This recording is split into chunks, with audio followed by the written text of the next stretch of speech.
some of you's already ready for the food.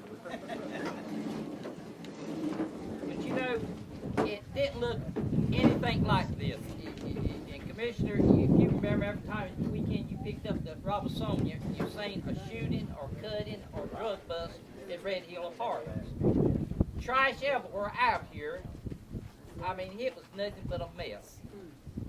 And we had, when we got it, we wanted to make an effort to try to straighten it out, be a place where I could call home.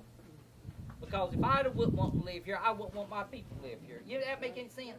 If it's not good enough for me, why should it be good enough for you? I mean, that's the way it should be.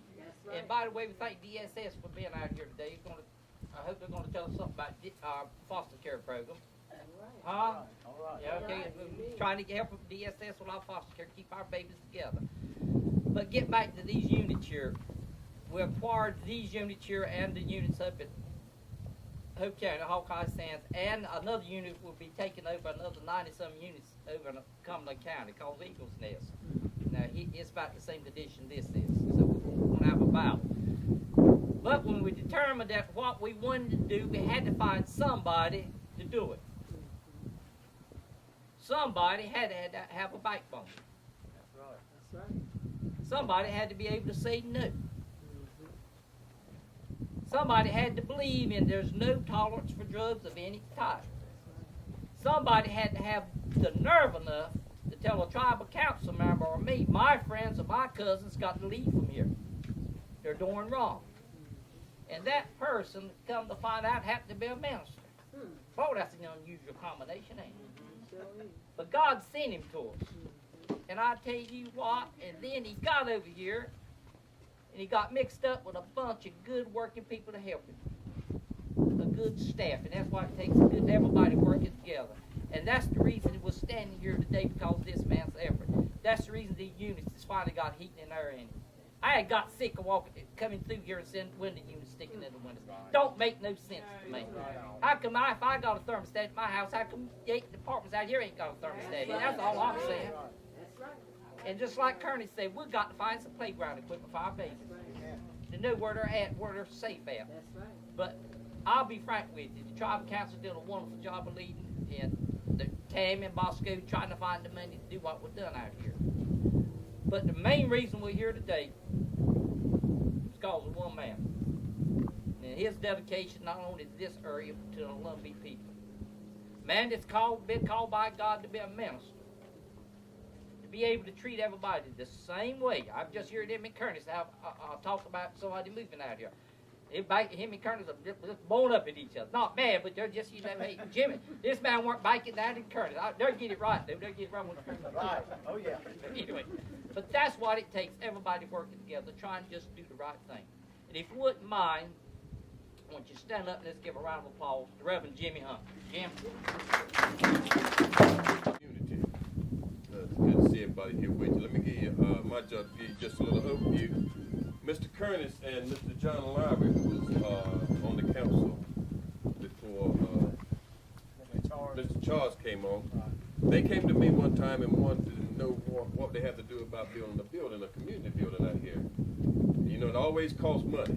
Anything you go out to build, anything costs money. And I told him, I said, first thing we got to do is get the money. If you can get the money, we've got the land. So him and Mr. John began to work on obtaining the money to build this community. They went before the council and got the council to approve to allot the money out of the budget to come and build this.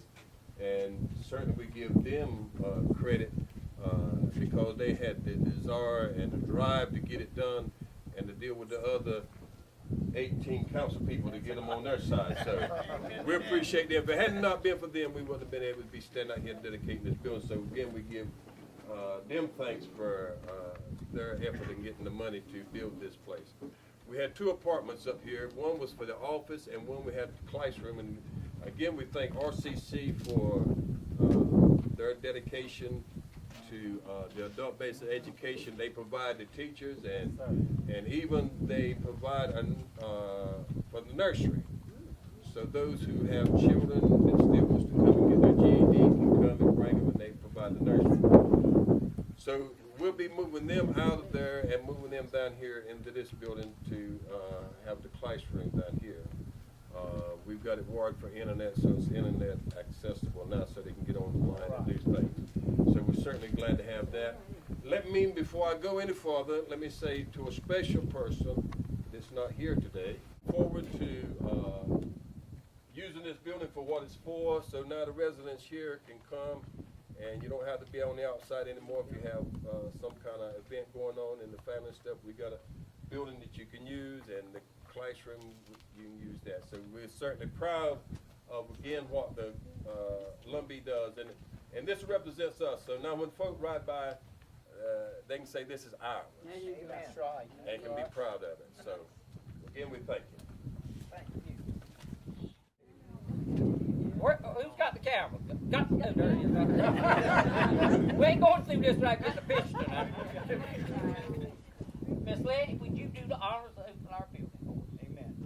Cut it, baby, cut it.